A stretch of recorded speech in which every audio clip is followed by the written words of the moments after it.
Იუსტიციის სამინისტროს სამოქალაქო რეესტრის სააგენტომ გასული წელი შეაჯამა და მიმდინარე წლის პრიორიტეტების განსაზღვრას სააგენტოს წლის ყველაზე წარმატებულ პროექტად ელექტრონული პირადობის მოწმობის სისტემაზე გადასვლა დასახელდა საუკუნის პროექტის სტატუსი კი დამისამართების პროექტს მიენიჭა.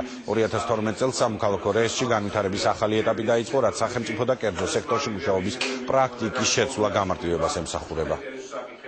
წელს არის პერიოდი, როცა ვიწყებთ სრულად ახალი ტიპის მენეჯმენტის ჩამოყალიბებას, რისი გამოცდილება და პრაქტიკა არა მარტო საქართველოში, არამედ მსოფლიო მასშტაბით არც ერთ სახელმწიფო უწყებაში არ არსებობს. ჩვენ გვინდა ჩვენს მიერ შექმნილი ინოვაციები, ჩვენს მიერ შექმნილი პროდუქტები გავყიდოთ მთელი მსოფლიოს მასშტაბით და ეს გავიდეს მთელი მსოფლიოს მასშტაბით, როგორც ასე ვთქვათ, ბრენდი წარმოებულია საქართველოში. გასული წლების განმავლობაში დაგროვილმა გამოცდილებამ საშუალება მოგცა, რომ ჩვენ 2011 წელს გავხსენოდით საკანონმდებლობით მანამდე ჩვენთვის მომნიჭებულ მანდატს და სხვა სფეროების რეფორმაში დაგოწყო ჩვენი გამოცდილების რეალიზაცია.